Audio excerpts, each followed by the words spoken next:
Compte rendu du Conseil des ministres extraordinaire du vendredi 20 octobre 2023.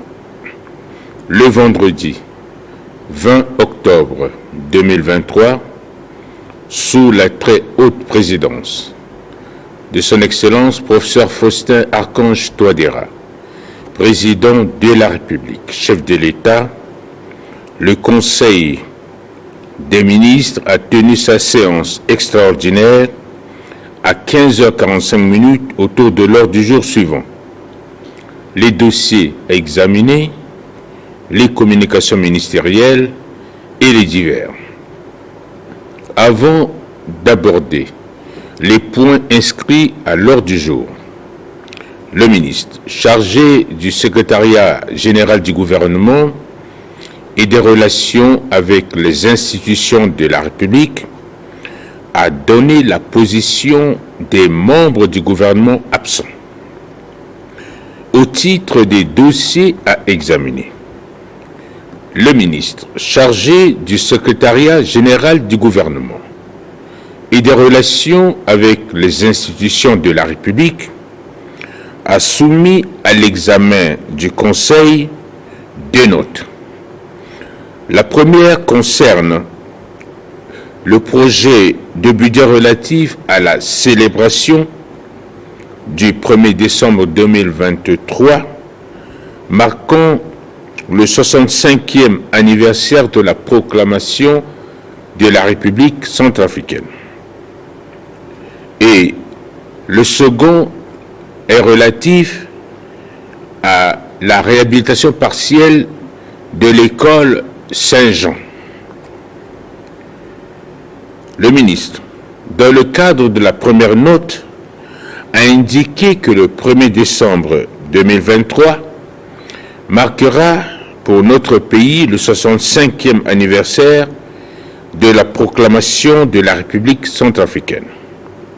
Pour cette année, la célébration de cette fête doit revêtir un caractère particulier en ce qu'elle permettra de rendre encore plus visibles les actions entreprises par son Excellence, Monsieur le Président de la République, chef de l'État, dans le cadre de la mise en œuvre des programmes de développement économique, social, culturel, environnemental de notre cher et beau pays, et aussi la rentrée de notre pays, la République centrafricaine, dans la 7e République.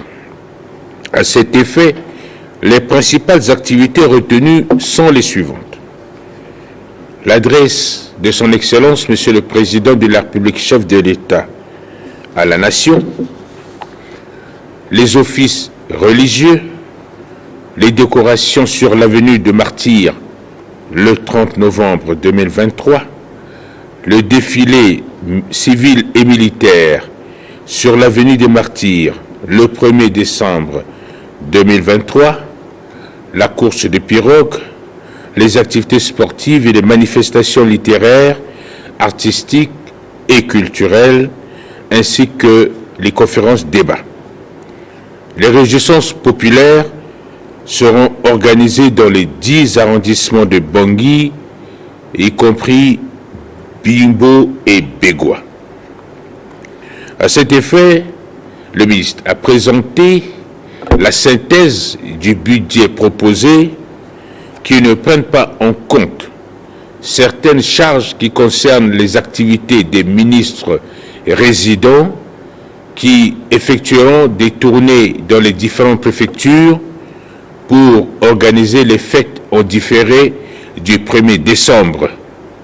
À cet effet, le Conseil, après débat, a demandé que le projet de budget soit examiné et complété le mardi prochain en conseil de cabinet afin d'être examiné pour son adoption définitive en conseil des ministres. La seconde note est consécutive à la réhabilitation partielle de l'école primaire de Saint-Jean. Le ministre a indiqué que lors de l'opération Quaticodro du 7 octobre 2023, Son Excellence, Monsieur le Président de la République, chef de l'État, avait exprimé le vœu de voir au plus pressé l'école Saint-Jean être réfectionnée de manière à permettre à cette école de recevoir les écoliers de la localité et de prévenir une année scolaire fructueuse. L'expertise technique de cette réhabilitation a été confiée, séance tenante, à l'entreprise Beaux-Arts Multiservices. À l'issue d'échanges avec son directeur gérant, 2 études sont menées pour une réhabilitation urgente, une autre pour la rénovation complète. Cette rénovation urgente sera en adéquation avec le vœu de Son Excellence, Monsieur le Président du chef de l'État, qui prennent en compte les travaux afin de répondre à un cadre scolaire idoine. Au cours des débats sur l'état de dégradation des infrastructures scolaires à Bangui et en province, le ministre de l'Éducation nationale s'est interrogé sur l'utilisation des ressources générées par l'Association des parents d'élèves APE. Ces ressources, selon le ministre, pourraient aussi faciliter l'entretien des infrastructures scolaires dans notre pays. En réponse aux interrogations du ministre de l'Éducation nationale, Son Excellence, Monsieur le Président de la République, chef de l'État, a mis en exergue la mission du ministre en charge de l'Éducation nationale en notant qu'il appartient au ministre d'avoir un regard sur la gestion des ressources générées par les APE et un suivi régulier des activités des APE. L'inspection générale de l'Éducation nationale et l'inspection en charge de la vie scolaire devraient procéder au suivi des activités des chefs d'établissement scolaire. On constate, selon le Président de la République, un laisser-aller sur l'organisation des activités scolaires. La préservation des infrastructures scolaires, la protection et la propriété de nos établissements font partie de la mission de suivi des structures telles que l'inspection générale de l'Éducation nationale et ainsi que l'inspection chargée de la vie scolaire. Son Excellence, Monsieur le Président de la République, chef de l'État, a instruit le ministre en charge de l'Éducation nationale de convoquer en urgence l'inspection générale et l'inspection chargée de la vie scolaire, de rencontrer les chefs d'établissement scolaire et de procéder à des visites pour établir un cahier des charges, l'utilisation efficace et efficiente des ressources générées par les APE pour le compte de ces établissements doit naturellement être contrôlée afin de rendre plus agréable le cadre de vie de nos établissements scolaires, a-t-il conclu. Afin de faciliter une rentrée scolaire correcte aux écoliers qui fréquentent l'école primaire de Saint-Jean dans le 2e arrondissement, le ministre a sollicité l'accord du Conseil pour la réhabilitation urgente de la dite école. Au terme des débats, le Conseil, tout en marquant son accord pour la réhabilitation partielle de l'école primaire de Saint-Jean, a instruit le ministre chargé des Finances et du Budget de prendre en charge le budget, le montant de cette réhabilitation. Le ministre chargé de l'Éducation nationale a soumis au Conseil la note relative à la cérémonie de lancement officiel de la rentrée scolaire 2023-2024. Le ministre a indiqué que la rentrée scolaire a toujours été un grand événement de portée nationale, mobilisant à la fois les plus hautes autorités de notre pays, la communauté éducative, les partenaires techniques et financiers du système éducatif, ainsi que les partenaires sociaux. C'est aussi l'occasion de recevoir de son Excellence, Monsieur le Président de la République, chef de l'État, chef suprême des arts et des lettres, des orientations politiques pour assurer à nos enfants une éducation de qualité, gage d'un développement du capital humain. Pour cette année scolaire 2023-2024, le lancement officiel sera placé sous le très haut patronage de son Excellence, Monsieur le Président de la République, chef de l'État. À l'occasion de cette rentrée solennelle, il sera procédé au lancement officiel de 2 programmes. Le premier est celui d'octroi de bourses, subventions et prise en charge des redevances scolaires pour les élèves du fondamental 1 et 2, plus particulièrement les filles, par le projet Capital humain et autonomisation des femmes et des filles dit projet Maingo, financé par la Banque mondiale. Deuxièmement, le programme de téléenseignement pour les élèves du fondamental 2, notamment les classes de terminale, mises en œuvre par l'enseignement supérieur. Le site retenu pour abriter cet événement est l'école sous-préfectorale de Bossambélé, sous le thème « Éducation de qualité pour une citoyenneté responsable, la paix et le développement durable ».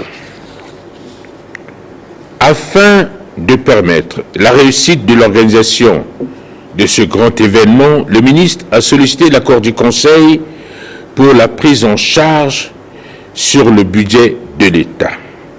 Après débat, le Conseil des ministres a demandé que le dit dossier soit examiné en prenant en compte le programme et également la participation des partenaires techniques et financiers en vue d'une bonne organisation des festivités qui sera organisée très prochainement.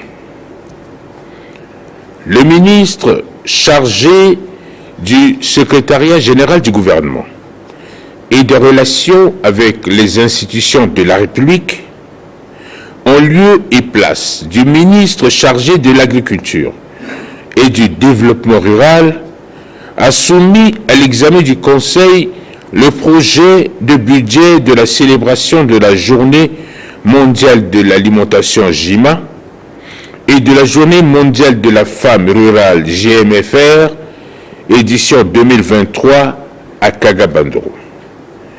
Le ministre a indiqué que le Conseil des ministres ordinaire du 9 juin 2023, tenu sous la très haute présidence de son Excellence, Monsieur le Président de la République, chef de l'État, a porté son choix sur la ville de Kagabandoro, chef-lieu de la préfecture de Nana Gribizé, pour abriter les festivités marquant la Journée mondiale de l'alimentation et la Journée mondiale de la femme rurale, édition 2023.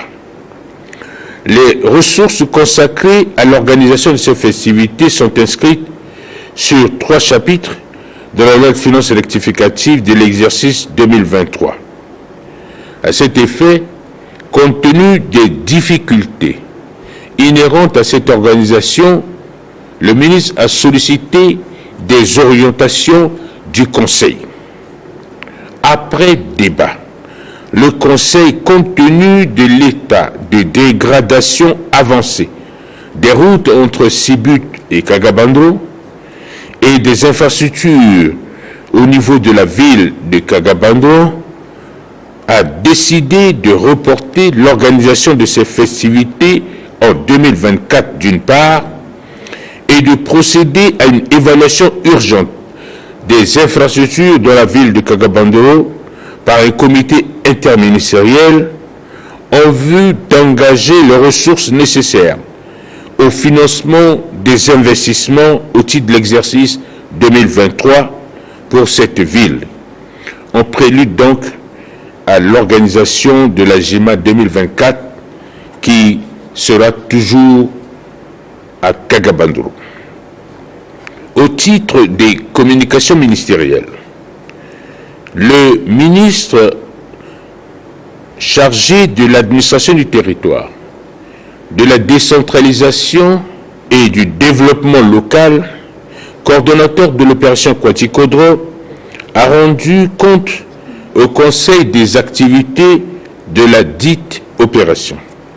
Le ministre a indiqué que le samedi 7 et 14 octobre 2023, l'opération Kwati-Kodro s'est déroulée sur les différents sites prévus à cet effet dans la ville de Bangui, Bimbo, Begwa, de 6h à 10h du matin. De manière spécifique, Son Excellence, Monsieur le Président de la République, chef de l'État, a fait par 2 reprises le déplacement du lycée Barthélémy Boganda pour le désherbage, tout en se donnant l'occasion de vérifier si les infrastructures sont mises en place et aussi de vérifier l'état d'assainissement de cet établissement.